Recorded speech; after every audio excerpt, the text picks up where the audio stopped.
everybody. Welcome to another episode of Purple Insider. Matthew Coller here, and as always, on Mondays and Thursdays, Manny Hill, who said last week that Josh Dobbs would surprisingly come off the bench and then deliver a tremendous all-time memorable performance, and he would throw a couple of touchdowns, he would run spectacularly, the Vikings would win it, and be right in the center of the playoff race. That's exactly what I remember you saying about Josh Dobbs. You, the Tennessee expert, saying about Josh Dobbs last week, Manny. No one go back and check the tape because that's exactly what you said. In fact, Matthew, I guaranteed it. I promised it. I told everybody to bet on it, bet the farm on it. It was going to play out exactly that way. And I was 1,000% correct. I have to say, because I saw this a couple of times over the weekend and into Monday, but one genre of person that I do not understand in sports fans, is the person who says, you doubted him, or see, he showed you. Like, well, I mean, I guess so. For us, maybe not thinking Josh Dobbs would come off the bench with no preparation whatsoever and win the game. I got to say, you're right. I did not see that coming. That's quite surprising to me. And the whole rest of the entire universe, which is why it's being talked about everywhere else. And the best thing about sports, Manny, is when we're surprised, is when we never see it coming, that an underdog team like who won the World Series? Was it the Texas Rangers? When the underdog team like the Texas Rangers, that I was paying very close attention to all season long, comes out of nowhere and wins the big thing they do in baseball. I'm just kidding. I like baseball. The Rangers win the World Series, but we're a football show. So like you're very surprised by, underdog, a comeback win. Your team is down 33 points. Oh my gosh. And you know what, Manny? You're never going to believe this. I doubted the Vikings when they were down 33, and I bet some other people did as well. And then they surprised me, and it was incredible.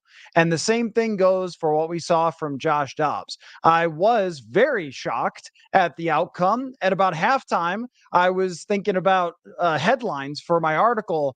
Reacting, is it going to be like the no good, miserable, god awful, pathetic day for the Minnesota Vikings? That's what I thought it was going to be, because it looked all of those things, and yet they surprised us, and it was really fun. And what a day to listen to Kevin O'Connell, which I've got some clips from him, talk about it, the national attention that's come along with it. It is really something very, very unique in sports. That, I mean, how many times in the last decade has something like this happened for a quarterback? Very few, very few.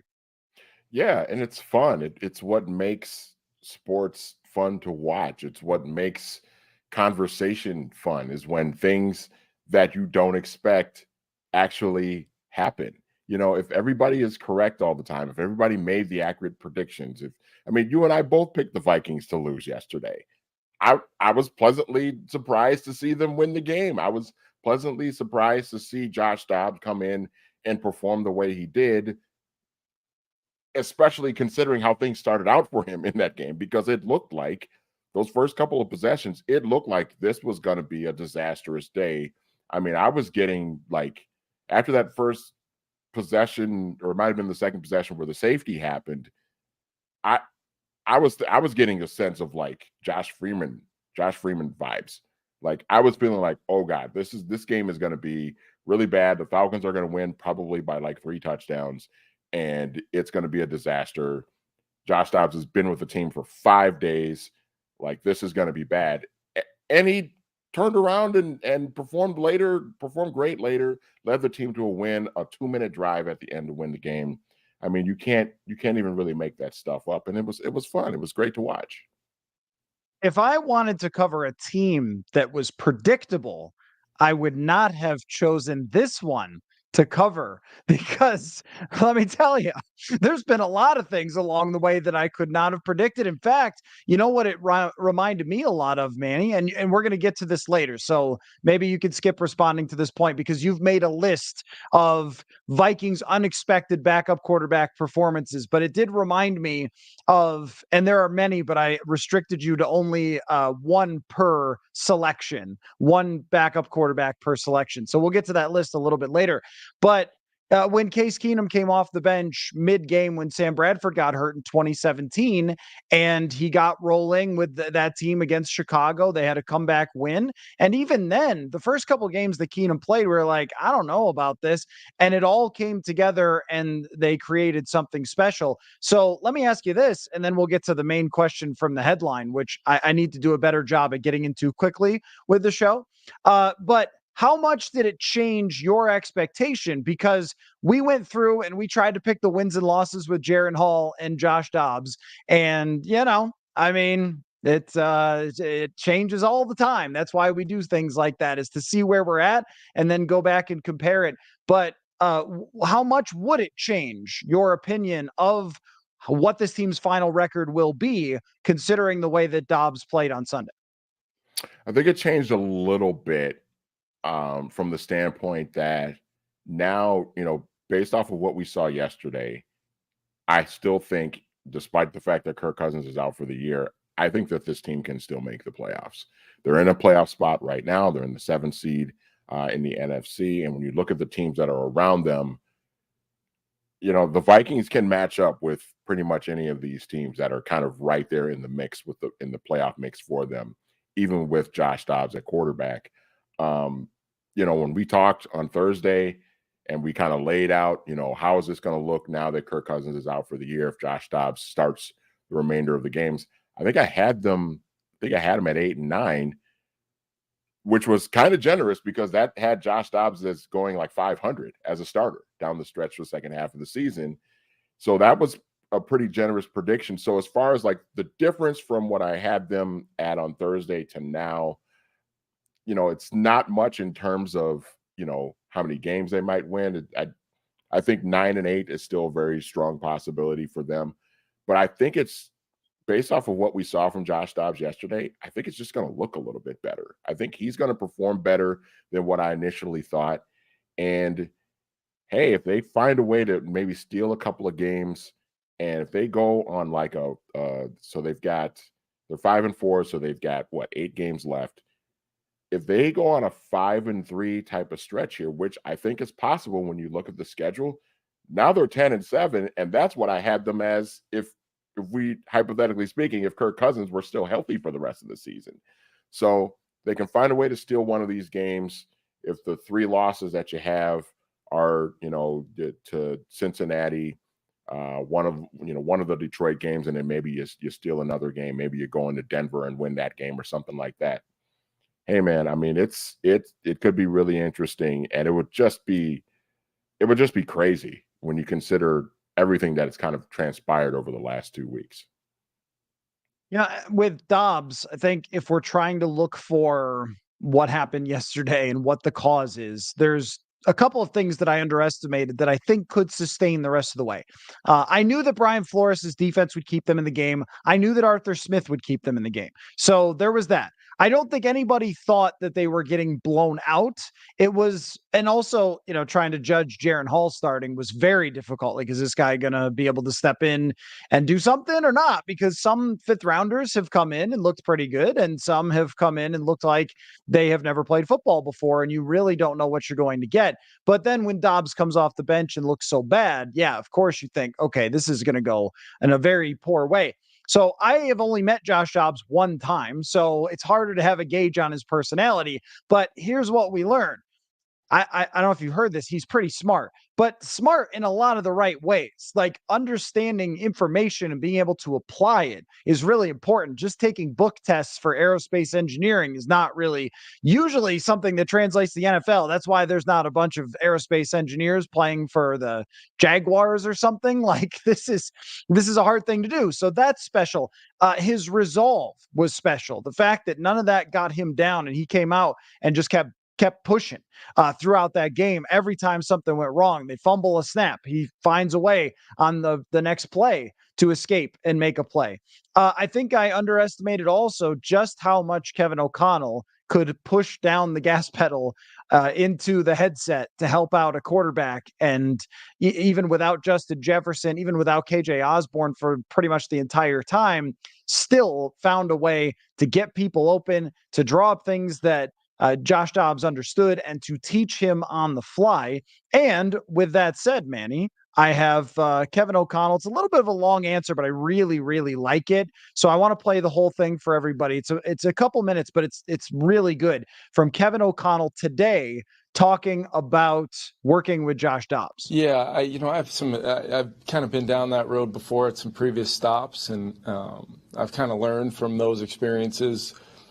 You'll never be perfect as far as what's the right amount of information to clearly articulate what you want to say in 7 to 8 seconds, while also not overloading the player and kind of forcing them to kind of freeze in the moment. So I think I started to get a pretty good feel, just through the dialogue, some of the TV timeouts, some of my dialogue with Josh on the sideline.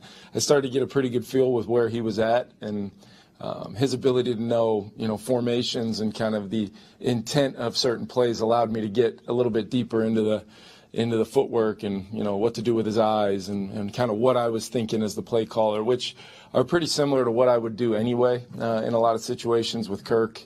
It just happened to be that Kirk and I had a lot of time one-on-one over, a lot of experiences over these last 2 years to be able to build on our communication.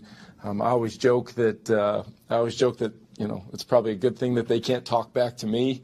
I probably would have got a couple, hey, be quiet yesterday. But like I said, Josh, so there were some critical downs going back to watch. You don't see all the detail in the moment, but just watching him take some of the things I said and put it into action, but then still just go play. That was probably the best part about it, was in the end. So that makes me think, Manny, to tie it into what I asked you, that they can do this enough to make a playoff spot.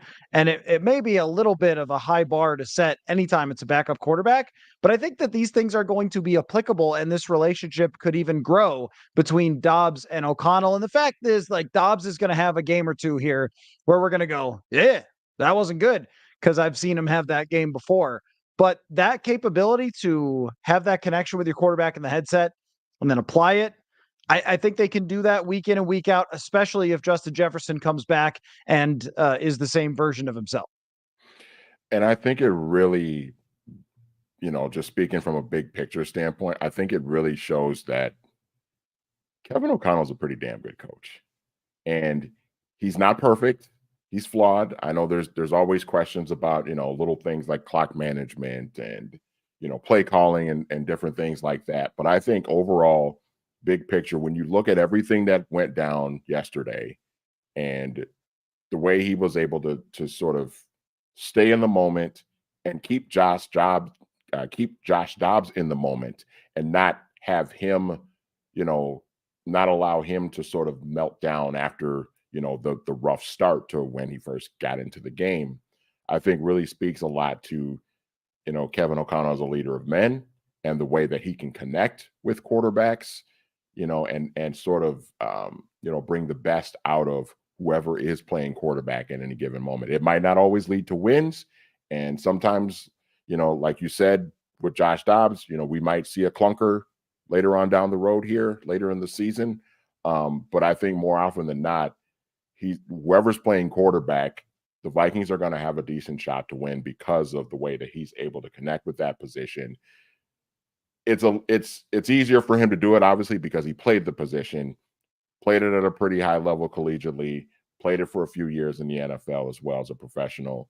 And then, as an assistant coach, as a coordinator, was able to do a lot of that too. So I think it just speaks to the quality of a head coach that the Vikings have. And I think that shows me that I think Kevin O'Connell is going to be a head coach for a really long time. Is it going to be all with the Minnesota Vikings? I think if it does, that's a great sign, because that means things go really well for a long time. But I think with just his ability to connect with that position as well as he has, even with Kirk Cousins too, over the last year and a half, I think it speaks a lot to his quality as a head coach, and it's going to keep him employed in the NFL for a really long time. What year do I have to stop making the joke about Harbaugh? Like, oh, anybody still want Jim Harbaugh or whatever? Like, maybe never. I'll just keep on that. I had to stop making cracks about wide receivers because they drafted one, Jordan Addison, and he's really good. So I don't have to bring that up anymore. But, these things die hard. So I'll keep bringing that up. Good thing he didn't hire Jim Harbaugh. But with Kevin O'Connell, I think what we really saw there is that he did not panic. And he even talked about this today, where he said it's really hard not to freak out because you know how much of an uphill climb it's going to be. And that says a lot. I mean, what we see is what the NFL does is it takes people who are really good at schematics and really good at understanding the game and game planning and all that stuff, and it crushes them into dust. Like whether it just the weight of the pressure, the criticism, the number of people who are looking to you in these moments. Josh McDaniels, the first victim of the year, just a guy who I totally believe is awesome at offense, but has no capability to handle the pressure that goes along with running an organization. And the same thing with Arthur Smith.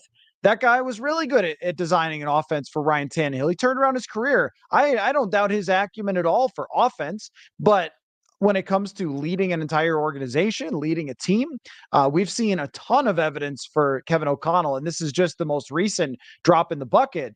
But with someone like Arthur Smith, it's a great comparison. It's one coach over there who is losing it and who doesn't know how to manage an organization or a game for that matter, and another guy who is remaining calm and finding ways and finding solutions in real time in a lot of different ways, and also has his team not losing it either because they didn't compound mistakes. And there's a lot of little moments that went into that. Let's answer a couple questions, and then we will get into if Josh Dobbs's performance changed our view on the future in any way for the Vikings. I mean, short term, of course, now we think, okay, they could make the playoffs, but we'll get into the big picture there. Matthew asks, where does this game rank on the crazy Vikings games you've covered? I mean, it's pretty high, I would say. Of course, we know what number one is. Number one is the Minneapolis Miracle. I'm not sure that it will ever be topped, maybe in my entire career. I doubt it. There's nothing I've ever seen like that. The quality of the game, the way that it ended. And there's been, I mean, gosh, there's been a lot of them. Certainly Buffalo is higher than this. When it came to just all the crazy things that happened. At one point in the Buffalo game, they had like a 97% chance to win that game. The Bills did. And the Vikings end up coming back and winning it. That was sheer madness. Hard to make a list right off the bat. Certainly Indianapolis last year. There's been a lot of them. I mean, this team only plays completely insane games. It feels like the game they lost in LA where Kirk put up like 400 yards or so, 450. I don't know how many it was, but there's a lot of them that come to mind. But that was certainly up there, Manny. And you remember in your steel trap of a brain every single Vikings game. I mean, I gotta say, it's pretty high up there though for totally unexpected and also what came out of it. So many things that I feel like we learned about the coach and the team and the culture of this team. Absolutely. And I think it really shined a light again, like I was saying before, about, Kevin O'Connell's ability to just connect with the position of quarterback, the most important position in the sport, maybe all of sports. But also just the circumstances of, you already got your rookie, third string quarterback starting this game because you lost your starting quarterback the week before with an Achilles tear. Your normal backup is out of the picture right now because he's got a back issue. So here comes this rookie 5th round pick that hasn't seen any game action at all, at least not in the regular season. And he steps in, and then all of a sudden he's out of the game with a concussion. And now you're putting in this guy that has been with you for not even an entire week and is like literally on the sidelines going through like cadences with his offensive lineman, like on the fly, because he knows he's getting ready to go into this game. And to just come away with a win like that, the way they did it, it's a 2-minute drive. Like he leads them down and throws a really nice touchdown pass to Brandon Powell. I mean, it's just, that was crazy, man. It was crazy. And I've seen some, just growing up in Minnesota as a Vikings fan, as a kid, I've seen some crazy games, but this one was pretty high up there. Not the craziest one I've watched, but it's up there. Kind of reminded me a little bit of Eric Gulliford sneaking off the sideline, or if you remember that. I mean, that's going way back. But there was a game where Jim McMahon, backup quarterback, was in, and they're losing to the Packers. He's got the ball sort of at the end of the game, and it doesn't look like there's any chance they come back in the game. It's just, it's Jim McMahon. He's like beaten up at that point. There's not much left, and finds wide open Eric Gulliford, who wore number 84, coincidentally, wide open, a guy who basically caught no other passes for the Minnesota Vikings except that one. And then somebody, it might have been our friend Patrick Royce, joked that he snuck off the sidelines to catch the pass. And then like Packers fans believed it. Like they thought that actually had happened. And there was like a whole thing. So that's a fun story to look up. Tim says, we know Kirk's ceiling, but have no idea what Dobbs can do in the playoffs. Could be a great story. Gonna have to get to the playoffs first. So there's a long way to go for that. And there's some road trips. They're going to have to win games. They've got 2 against Detroit. They've got Cincinnati. It is not a cakewalk to the end of the season. But it could very well end up being a completely unexpected great story for sure. Alexander says the Vikings scored a season high points without Kirk, JJ, Darisaw. Does this mean anything? Does that mean anything to you, man? Means a little bit. I mean, I think part of it was, like you said, I think they were aided a little bit by Arthur Smith's kind of incompetence as a head coach. But look, it was still, I think, when you consider the circumstances and just how things led to Dobbs getting into the game in the first place, I think it's still pretty impressive. I mean, and the left tackle, the pronunciation of his last name escapes me right now, but for him, being kind of new to the team too and stepping into that position and holding up okay too, I think was pretty impressive too. But yeah, it's when you consider all of that, everything that went into the game, everything that happened, how everything played out, it's pretty impressive to have to score the season high in points when we're halfway through the season already. That would be David Quessenberry. That's 2 S's and 2 R's for David Quessenberry. He has now fallen under the I will remember how to spell his name when I am 78 years old, just like Afadi Adenabo. It's in the fingers. I could do it anytime. What about Bob says, I don't think KOC is getting enough credit for getting 13 wins out of Cousins and playground football coaching this week. Certainly we're giving him credit for the latter part of that. Last year, I think he was downgraded, especially in the outside world that gave an award to Brian Daboll, which I will never understand why it didn't go to Sean McDermott, and Kevin O'Connell should have been right there as well. Anyway, dude is good. Hope Kwesi can draft some better players for him. The receiver that he drafted for him rose up above another dude and caught a ball and was hammered out of bounds, somehow got both feet in very Chris Carter-like fashion. I think that's a good player. But yes, I do agree that they will need more good players through the draft. It's just, a Caleb Evans gets a fumble.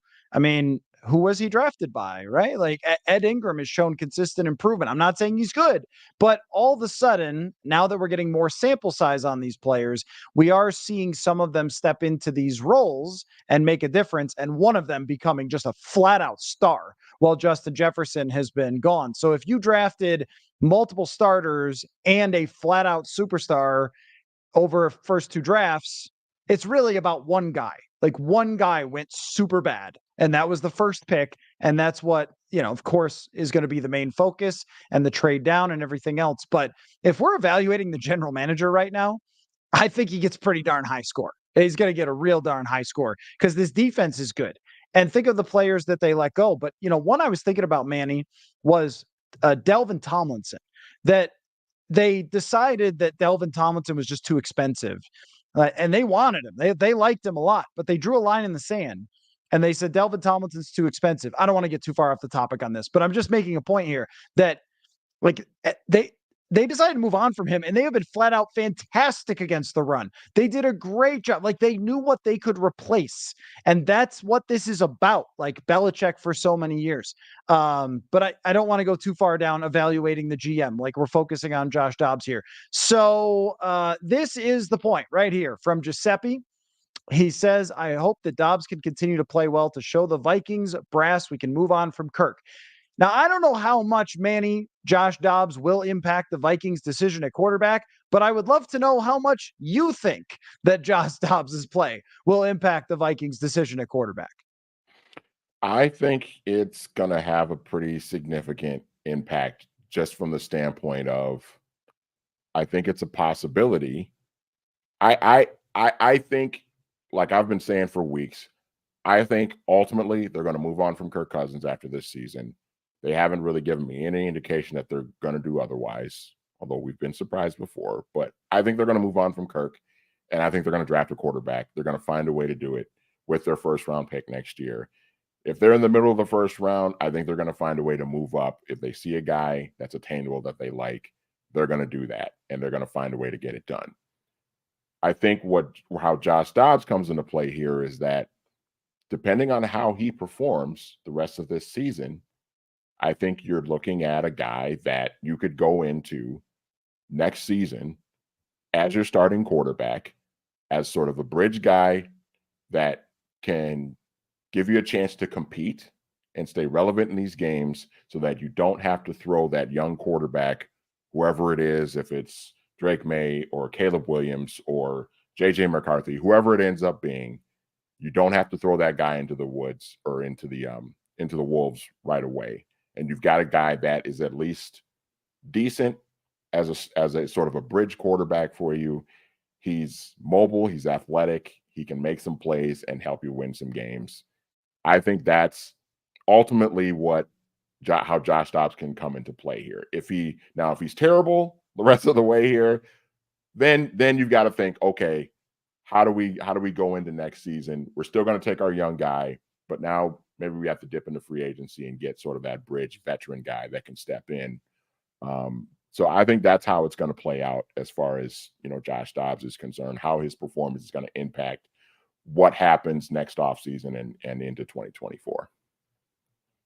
I think that what you have to be looking at, aside from what Kwesi has already done, his work on how much it's going to cost. He said he's already talked to Kirk's agent, which makes me think like there's already some discussion, some idea of like what it would cost to bring him back, and what your projections say about his age and about the chances he gets hurt again.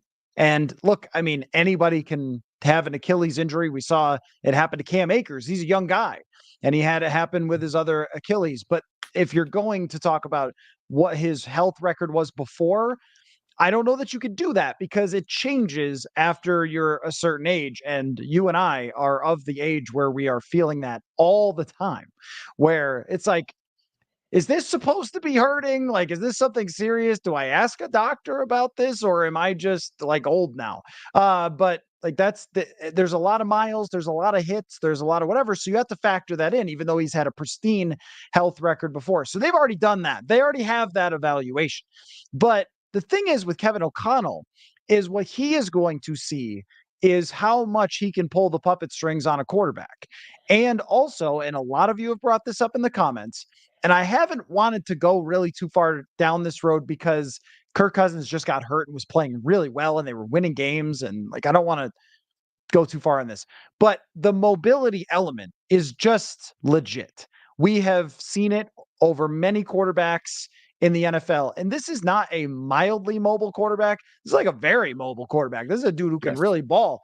And I think that when you see a call not work, but a guy bails you out because he's mobile, and you feel like you can make a mistake as a play caller and your quarterback will make a play for you. It doesn't mean he wants to stay with Dobbs forever, but it means that there are quarterbacks who are coming out. Almost every quarterback who's coming out now has an athletic element to their game.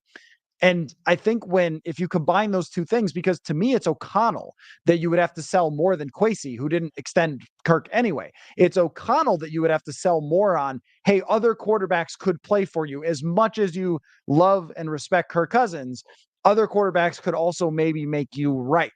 And if you draft one, you are giving him a situation that is so good that Josh Dobbs, a journeyman former fourth rounder backup who's barely played in the NFL, comes in and is able to do that with you and with your offense and with your receivers.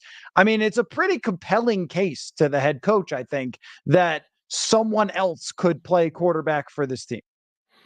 And think about this, and this is what I've said whenever when we talked about them moving on and going to a younger quarterback, whenever people say to things like, well, what if it's Christian Ponder? What if it's another Christian Ponder? My counter to that is, what if it's not? What if they draft a young quarterback next spring and he's good and he's great because Kevin O'Connell is really good at connecting with quarterbacks, like we just talked about 5 minutes ago, and it works out. Like, those are the kind of things that you have to think about. And I think if you're Kevin O'Connell, you have to consider, like, again, Kirk Cousins is not going to play forever, and he's not the only guy, as we just saw yesterday. He's not the only guy that can run that offense and execute it. And the guy I just saw yesterday has an element that Kirk doesn't bring to the table. And if you can find a gem like that in the draft, who's young and cheap to start out his career, now you can start building a roster around him. You've already got some really good pieces in place for him to be successful. You use that extra cap space that you're going to have because you have a young quarterback and a cheap quarterback. And now you're just opening the door for several possibilities, for several places for this team to go over the next 5-6 years. And if you draft a guy and he's great, if he's Patrick Mahomes, if he's just like Justin Herbert and he's young and he's talented and he's really good, if you make other subsequent moves after that, you can put yourself in a really good position to compete for championships for a really, really long time. And I think ultimately that's how you're going to have to sell it to Kevin O'Connell, because the reality is with Kirk Cousins is, while he's played really well for you and he was playing really well before he got hurt, like you said, he's going to be 36 years old next year, and you just don't know how much more he's going to have in the tank. And look, eventually, if Kevin O'Connell's going to be around, if he sees himself being around this team and being the head coach of this team for a long time, eventually at some point, you're going to have a different guy starting at quarterback anyway. So it just makes the most sense to, when you have a golden opportunity like this, to go that route now.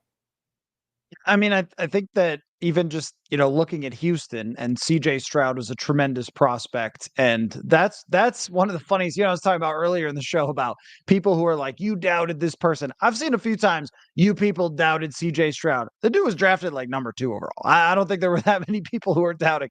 It was only the goofy S2 cognition stuff, which people don't really understand how it works. And they, I guess, draft analysts ran with that nonsense and they got fooled. But I don't know. There's a gazillion draft analysts, so I'm not sure who we're talking about here. But the point is, you can see what happens right there. And among the many examples, if you do hit on the guy, and then all of a sudden it's gas pedal all the way down. But I think that one scenario we don't consider enough is if you only kind of hit on the guy, you can still be really good. The Philadelphia Eagles were really good with Carson Wentz before he got hurt. I think that changed his mobility a bit, and his personality went to hell. But aside from that, like, he wasn't that great. Like, I mean, Jared Goff, people don't have a ton of respect for Jared Goff. They probably should have more, but that team went to the Super Bowl. That's the point. Is like, it doesn't have to be Mahomes. And there's just a million times I'm going to say that before, if you can make Josh Dobbs do this, although of course we'll see if that carries over from week to week. Let me get to a few more questions. Mike says, do you think KOC will stick with his immobile quarterback playbook with Dobbs or Hall the rest of the year? Or will he add some read option plays or even design runs? Well, I know who he's not going to ask to run again. That would be Jaren Hall if he has to come in the game. Look, I felt horrible for Jaren Hall, but also there's a speed power adjustment that has to be made. He's not a runner in the NFL. He was a runner in college. He's not a runner in the NFL. Josh Dobbs is a runner in the NFL, but Jaren Hall is not. And that's why when Dorian Thompson-Robinson gets picked, to people like, oh, he's a pretty good athlete, he ran in college. They're like, no. The standard is much higher for athleticism, strength, size, which Dobbs is a very big guy. It's a little different. So they won't do it if Jaren Hall has to play again. With Dobbs, I could see it, especially since their run game has just been so bad. I could definitely see it. Daniel says, even if they win half their games, they might be in the playoffs against NFC teams they can win. Yeah, I mean, they can win half. I agree. That 7 spot is right there to be taken. You just can't blow games like Chicago, Green Bay, and so forth. CJ says, I'm sure we're all thinking it. Could Dobbs be a reasonable cost option to build around, then use picks and cap to accelerate the full competitive part of that? That is where we are sort of going past go for me. Could I see them making the playoffs with Josh Dobbs? Certainly.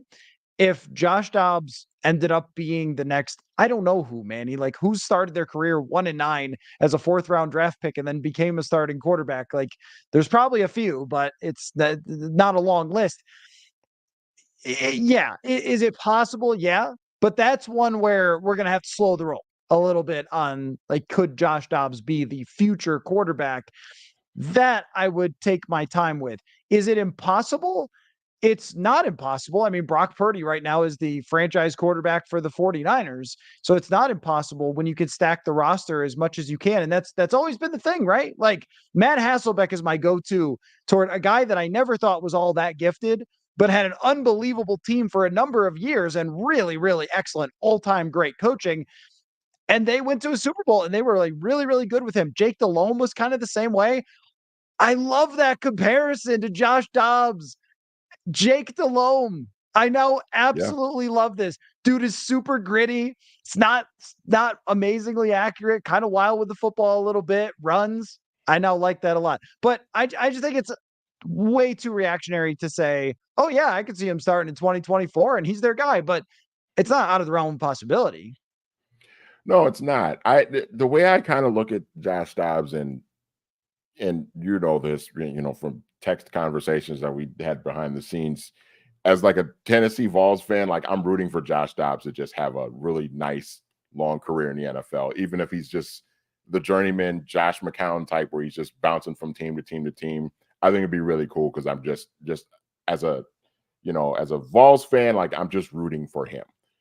That aside, I think I'm kind of thinking like, do you remember back in the mid 2000s when the Bengals drafted Carson Palmer, and Carson Palmer won the Heisman with USC, and he was this highly touted quarterback that was coming into the league, #1 overall pick, et cetera, et cetera. The Bengals did not play Carson Palmer right away. They played John Kitna to start out. Mm-hmm. And John Kitna came in and he played really well. You go and look at his statistics, he played really well. And the Bengals were kind of, Marvin Lewis had just became the head coach. The Bengals were kind of like this 500 team that, was competing. They weren't getting, the Bruce Coslet days were over for the Cincinnati Bengals at that point. And John Kitna was this guy that had been kind of anointed as this young starting quarterback in Seattle with Mike Holmgren. That kind of fell apart, but Kitna was like still good enough to keep himself in the league. And he performed really well for the Bengals.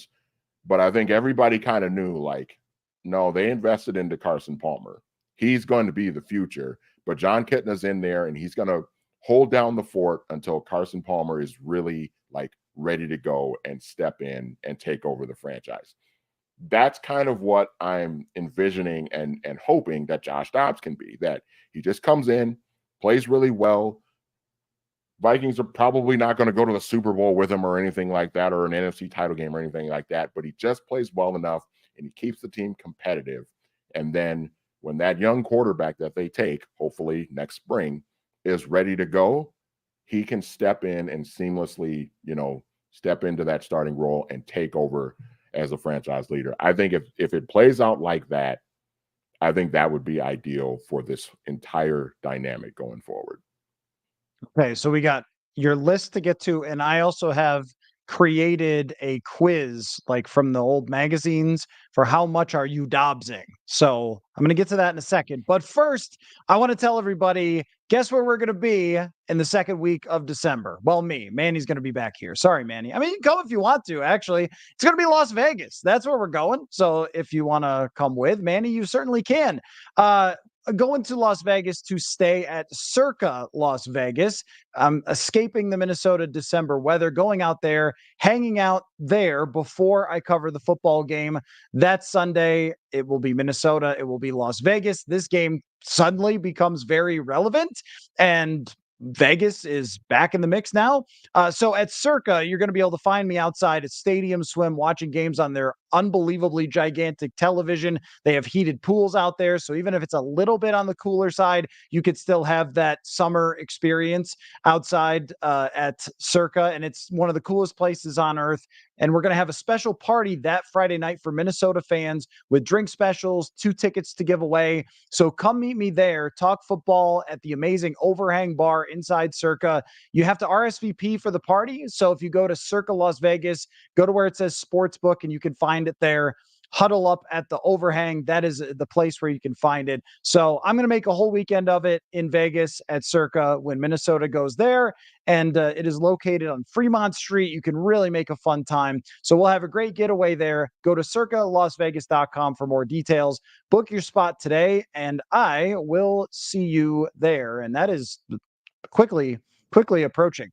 Let me just scroll real quick to the comment section, and then we will get to your list of unexpected backup quarterback performances in Minnesota Vikings history, which is an amazing list. Skol City Blues says, no way Cousins comes back now. KOC has fresh clay he can mold that will listen to him and does not have a panic abort button.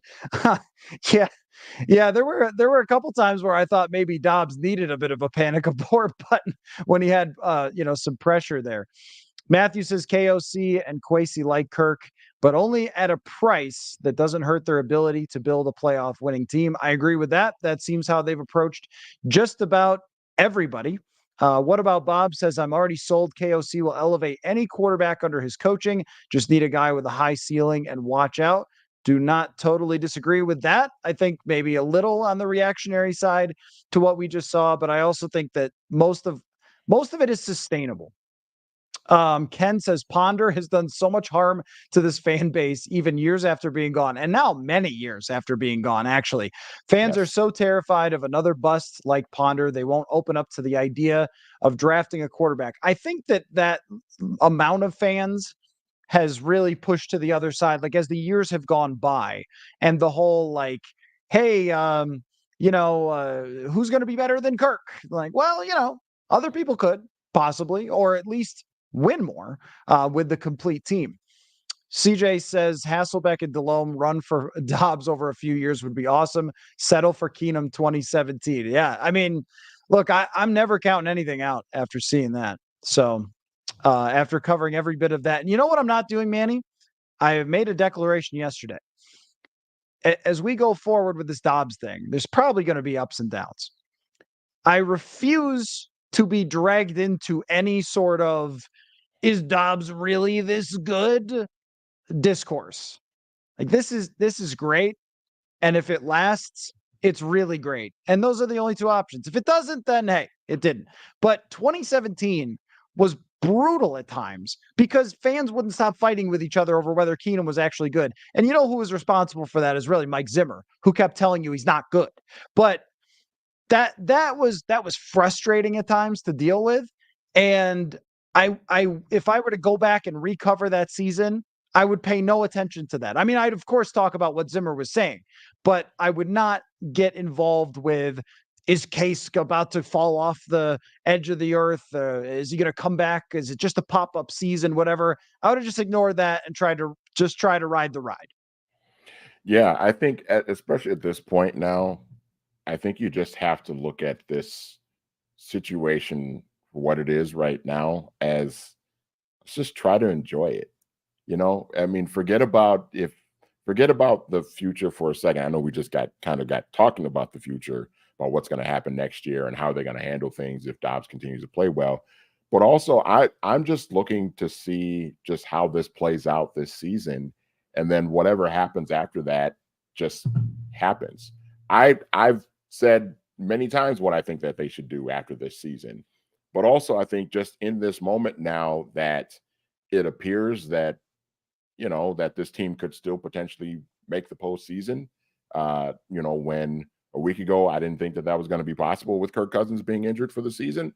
Now it's kind of intriguing to see, like, okay, how is this going to play out? Can this happen? If it does, that'd be pretty cool. It'd be pretty cool to see it happen. So I think you just have to kind of find ways to enjoy this season. It's unorthodox. We didn't predict this. We didn't see this coming at all. And I think because of that, it's what makes it intriguing. It's what makes it fun. It's what makes this season fun, despite losing the starting quarterback an entire week ago. All right, let's get to your list, and then we'll do the Are You Full Dobbs quiz, which I'm not confident is great, but we can have fun with it anyway. I just invented it right before the show. So I asked you to come up with the 5 most unexpected backup quarterback performances in Vikings history, or it could also be your history of watching the Vikings. I don't know if you went back to Joe Cap or not, but could just be that one is unexpected for sure. Guy comes out of the CFL and then leads them all the way to the Super Bowl. But 5 unexpected backup quarterback performances. And the one rule is you can't use the same guy, because you would be able to use one of them probably over and over again. So you can't use the same guy. What is your list? Okay, so I kind of went a route of, I kind of went more of like, the best performances that were kind of unexpected because of, the circumstances in which they kind of came about. So number 5 is, and some people may be a little surprised to see this lower on the list. They might think it might have been higher, but I'm going to go with 2010, week 16, Vikings 24, Eagles 14. Joe Webb starts at Lincoln Financial Field on a Tuesday night on NBC because it was supposed to be the Sunday night game. There was a blizzard in the northeastern United States. Philadelphia got hit really hard. The game got pushed to Tuesday, and Joe Webb comes in, starts for the Vikings because Brett Favre is out and Tavares Jackson is out. And here comes Joe Webb, who's like a super freakish athletic quarterback, but he's also like, is this guy really a quarterback? Can he play wide receiver? Like, what is he really? And the Vikings and Leslie Frazier at that point, because Brad Childress had gotten fired, were just like, we got to start somebody. So let's just start this guy on this Tuesday. And he comes in and he beats an Eagles team that was headed for the playoffs. And the Eagles were fighting for playoff position. They were trying to get, as high a seed as they possibly could to maybe have a first round bye. And that loss just really kind of crushed them and locked them into having to play in the first weekend of the playoffs. So the Vikings win 24-14. Not overwhelmingly impressive stats by Joe Webb in the game, but they got the win. He goes 17 out of 26, 195 yards, and he runs for a touchdown that is really wild because he scrambles out to the right, makes a couple of guys miss, and kind of just weaves his way into the end zone on an impressive run. And the Vikings go on to win the game. They were also aided by, I think Antoine Winfield had a scoop and score in that game as well. And Adrian Peterson ran for like 200 yards too. So it kind of helped them win the game. But Joe Webb played pretty well in that night. Number 4, this is an interesting one because it was actually in a loss for the Vikings. It's the only one on my list that was in a loss. And it was 1999, week 6. The Vikings lose at the Silverdome to the Lions 25-23. But Jeff George comes in after Randall Cunningham is benched, and the Vikings are down 19-0 at halftime. And Danny Green's like, we got to do something. Randall Cunningham's not playing well. We got to put in Jeff George to try and just add some juice to this offense. And Jeff George comes in and leads a comeback and puts the Vikings in a position to win. They end up coming up short. But Jeff George goes 10 of 12 for 214 yards and 2 touchdowns and a pick in the second half against the Lions. And the Vikings, who were down by 19 at the half, end up only losing by 2.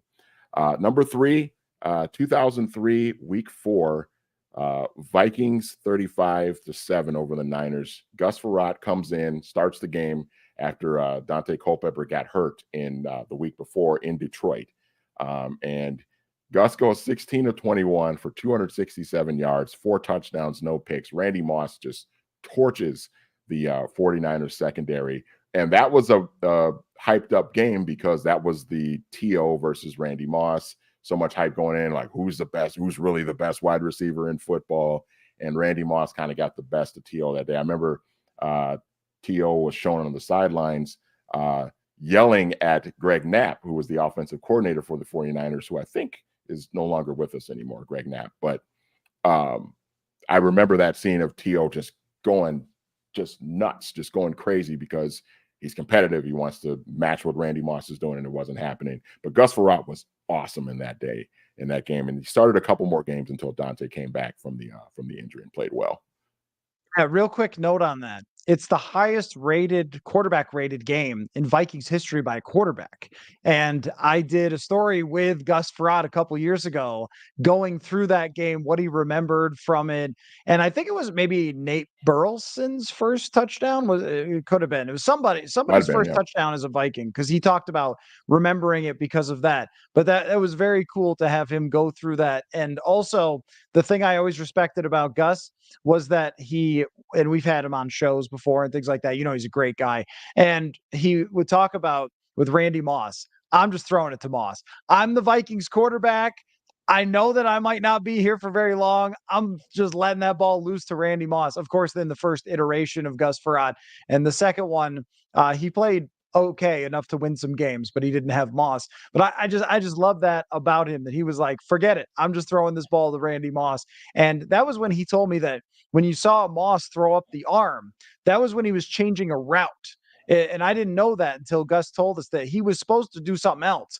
But when he would throw up the arm, it was like, I'm just doing a go because I like what I see. And then that meant he was throwing the ball to him. So that is a great pick. And this is why I wanted you to do this. That is a great, great selection for an all-time backup quarterback showing up. Awesome pick. Yeah, fantastic. And shout out to Gus Frerotte for sure. Okay. Number 2, 2001, week 13. This is one that might be forgotten about because it was kind of a lost season for the Vikings. 2001 was the year Denny got fired, and they finished 5-11. But 2001, week 13, Vikings 42, Titans 24 at the Metrodome. Todd Bauman steps in and starts for the Vikings, and part of it, he had Randy Moss to throw to as well, threw to Randy Moss a lot in this game. But Todd Bauman goes 21 of 31, 348 yards, 4 touchdowns and a pick, and the Vikings blow out the Titans. Really impressive performance for a guy that really nobody else in the NFL had really heard of. And Todd Bauman had been with the team for a handful of years at that point. So a great performance by him. Side story, I actually got to play basketball with Todd Bauman briefly. A story that my stepdad, who many people might know, played for the Vikings for 7 years. And in the late 90s, they had a traveling team, a bunch of current Vikings players. And then my stepdad, they would travel to different schools around the state, and they would play like a pickup basketball game with like the faculty of that school. So one time I went, and it was Todd Bauman, Big David Dixon, Matthew Hatchett, Robert Tate, and Yo Murphy, I think, were the guys in the team. And then my stepdad was on the team as well. And so I'm just sitting there watching the game, watching them play. And then my stepdad comes over to me, and he says, by the way, I'm like 15 years old. This is like 1999. My stepdad, Oscar, comes over to me and says, "Hey, Manny, you want to play?" I was like, "Sure." And he goes over, hands me a jersey. I throw on the jersey, and I get out on the court. And I'm playing basketball with like Todd Bauman and David Dixon, Matthew Hatch. It was really, really cool. But yeah, side story there. But yeah, Todd Bauman, awesome performance that day against the Tennessee Titans. And then number 1, I'm going to go with 2017, week 3, Case Keenum. The Vikings beat the Bucs 34-17, and Case Keenum lights up the Buccaneers. 25 of 33, 369 yards, 3 touchdowns, no interceptions. And the reason why I have Case number 1 on this list ahead of Bauman and Frerotte and Jeff George, those 3 guys, I penalized them just a little bit because their performances, they had Randy Moss to throw to. And when you have Randy Moss, it changes everything for just about any quarterback. Case Keenum, he had Stephon Diggs and Adam Thielen, both terrific wide receivers at that time, but they weren't Randy Moss. So Case still put on a great performance, kind of unexpected because it was week 3. They were just coming off that bad loss to Pittsburgh in week 2, Case's first start after Sam Bradford got hurt. And he just lit them up, and it was great. So that is my top 5 list there.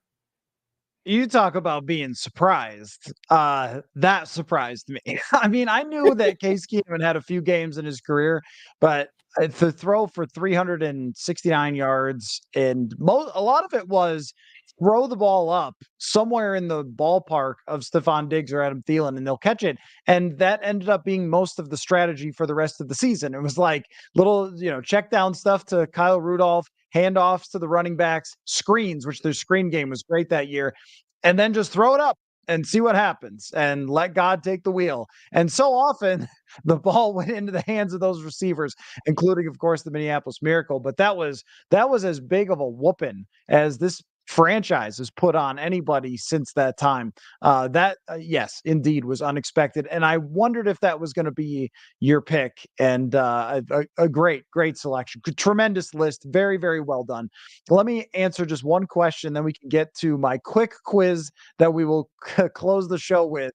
And if people are young, I'm sorry you don't remember these, but they used to have these little things in the back of magazines that would be like, how good of a boyfriend are you or something? And you did like 1 to 5 on a bunch of things, and then you get it and it would say you're a terrible boyfriend, and that would be it. But that's what I've tried to create with Josh Dobbs. There's a connection. Kevin said, I'm worried that ownership, KOC Kwesi, will not allow Kirk to leave. He won't bring us to Super Bowl, but keeps the team relevant and always in the hunt and in the playoffs. The one thing about that, Kevin, is they had a chance after a 13-win season to extend Kirk Cousins, and they said no. So they've already said no to keeping him around. And it has kind of felt like the plan from day one was to replace Kirk Cousins after a couple of years. And, look, if they keep going in this direction and winning with Dobbs, or at least playing competitive football and having a decent offense, even when they can't run the ball, yeah, I mean, I think there's a decent chance that everyone is convinced to move on. And it really stuck out to me that Kwesi said, it's not about whether I like him or not. It's about a lot of different things, a lot of different factors. And that to me said, like, this is not a commitment to Kirk Cousins. It still could happen. I don't know. There's very mixed messages within, what Kwesi said, what Kevin O'Connell has said. But I'd always go back to that decision last year. There was an offer on the table from Kirk's side. Here's what we want to sign an extension. And they said, nope, that's too much for us. And if that happens again, then he won't be the quarterback here. And look, I mean, if Dobbs continues to play like this and they win games, then they're probably going to say, why would we pay 30 plus, 40 plus $million for this? And that price is still going to be high, I think, regardless of the injury. All right, quick quiz, Manny. On a scale of 1 to 10, how much do you agree with this statement? Trent Dilfer, Nick Foles, Rex Grossman, and Matt Hasselbeck are my heroes. 1 to 10. Okay, wait. Repeat the question one more time. All right, and this is a quick quiz where I'm going to ask you to do some 1 to 10s, and then we're going to add up to a score, and that will tell us how much you are in love with the Josh Dobbs thing. How Dobbsian, how Dobbs-like you are. Okay. Here's the statement. Trent Dilfer, Nick Foles, Rex Grossman, and Matt Hasselbeck are my heroes. The connection to those quarterbacks is that they're backup quarterbacks or fringe guys who were in the Super Bowl. So how much are they heroes of yours, Manny? A scale of 1 to 10. I would say about a 6. Okay. And the reason why is because I think it's really cool that all of those guys got to the Super Bowl, but I think the reason why they're not like 100% my heroes is because I think sometimes people use them as examples as to why well, anybody can play quarterback. Well, Trent Dilfer can win a Super Bowl. Then that means, of course, Kirk Cousins can win a Super Bowl. And I don't think that a lot of people really take into consideration circumstance. They don't take into consideration era and time in which this happened, type of thing. So I think it's awesome. I think Trent Dilfer winning a Super Bowl with the Ravens and with just like no offense whatsoever outside of like Jamal Lewis running for like 1,200 yards is like one of the coolest things ever, considering how great that defense was. But it's just not a realistic thing. So I try to kind of keep myself,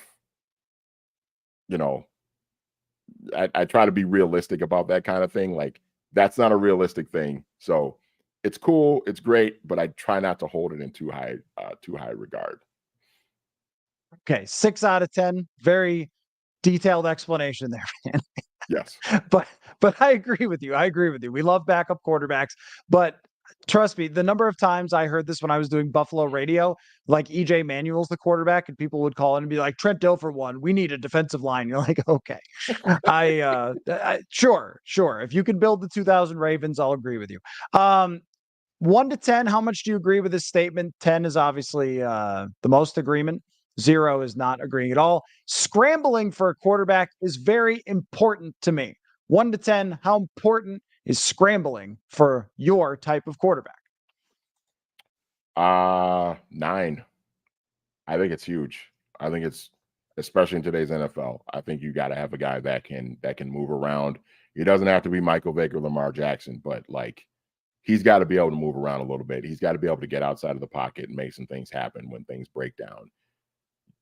Offensive lines, even though the Vikings have a pretty good unit now, offensive lines are not what they used to be back in the 90s. You got to have a guy that can move around, because you're just not going to be able to protect statues the way you could in the 90s and early 2000s. So I'll go about a 9. Super important. Like that. The chat is very much into this as well. How much on a scale of 1 to 10 does Kevin O'Connell dictate the success of his quarterback? 1 to 10. And we are certainly prisoner of the moment when it comes to this one. Yes. But try to ground yourself. 1 to 10. I'll go about a 7. I think that there is something there in terms of his influence, the kind of the positivity that I think he brings to the table to keep guys from melting down and falling apart, because we didn't see a ton of that from Kirk Cousins last year. And, Kirk had really started to play well before he got hurt. But I do think also talent and ability has to come into play there as well. You got to have some ability at least. And I think Josh Dobbs has some ability. So I'll go with about a 7 there. Okay. Like it. How did you do in high school science class? 1 out of 10. Great question. I think I did maybe like a 5 or a 6. Wasn't a huge science person in high school. That is way better than me. This would not have been a high score for me. Would not have been a high score. And agree or disagree with this statement? 0 is disagree, 10 is agree. Smart people do not commit terrible turnovers. Do you agree with that or disagree? If you're a smart person, say like a rocket scientist, you do not commit terrible turnovers. Do you agree or disagree? I completely disagree, because Josh Dobbs is really smart and he committed a couple of really bad turnovers yesterday. So, I mean, the safety was awful. And then I think we thought it was an interception at first, but it turns out they ruled it as a lost fumble. So technically he threw no picks yesterday. But that was kind of a bad play too, because he was holding on to the ball a little bit too long, and it was just kind of disastrous. And Josh Dobbs, as far as his brain is concerned, he's brilliant. He's super smart, but he made 2 really bad mistakes yesterday. And there were a couple throws later in the game too that could have easily been picked off or just weren't the right decision that ended up not really hurting him. So yeah, even the smartest guys can make dumb mistakes too. Okay, so where would that put you if disagree is 0 and agree is 10? So if you're not into the idea that smart people don't commit turnovers, closer to 0. If you think smart people do not commit turnovers, closer to 10. I would say it's a 0, because I think even the smartest guys in the league will make a dumb play here and there. Okay. Ryan Fitzpatrick never committed any turnovers that I can recall, even though he right? Okay, so here's how the scale works. Now, he committed a ton of turnovers, if you missed the sarcasm. If you are less than a 15 for a total score, you are not buying Dobbs at all. You are not Dobbs pilled or whatever they call it these days on the internet. If you are between 15 and 25 with your score, then you are kind of buying Josh Dobbs, but just sort of. And if you are 25 plus, that means you have become a Dobbser. A Dobbsite is what you've become. Okay, so let's add it up. You had 6 for how much you love backup quarterbacks that made the Super Bowl. You had 9, nice, for how much scrambling matters to you. So you've already gotten to 15. So you've surpassed the first 2 questions that you are somewhat buying Josh Dobbs. How much does Kevin O'Connell dictate success? 7. So that puts us up to 22. And with how you did in high school science class is actually going to tip the scales here, Manny. You were a 5. I'm only a 1 or a 2 on this. That puts you into give me all the Dobbs category is what I called it. So look, you got to tattoo a picture of Josh Dobbs on your eyelid. And there's no other choice. I'm rocking I'm rocking Rocky Top right now, baby. I'm all in. Even though you think he's going to turn the ball over like crazy, no matter how smart he is, you are into the Dobbs. So I hope you played along at home and had some fun with that.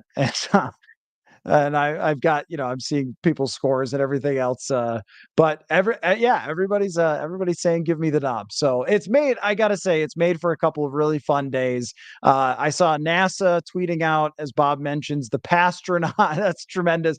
That's tremendous. If you look, this guy is the biggest nerd, maybe like top 5 who's ever played in football. Okay. So, of course, a completely cheesy pun works perfectly for him. So, the Pastronaut it is. There are worse things to be known for than being a rocket scientist, I would say. So, lean into that as well. Manny, great stuff. Loved your list. I've had so much fun on Mondays and Thursdays doing this show with you. We will do it again on Thursday to preview the Vikings and the Saints and the rest of the things going on in the football universe. So we'll talk to you all then. Thanks very much, Manny, and for everybody who stopped on by. So had a good time. Football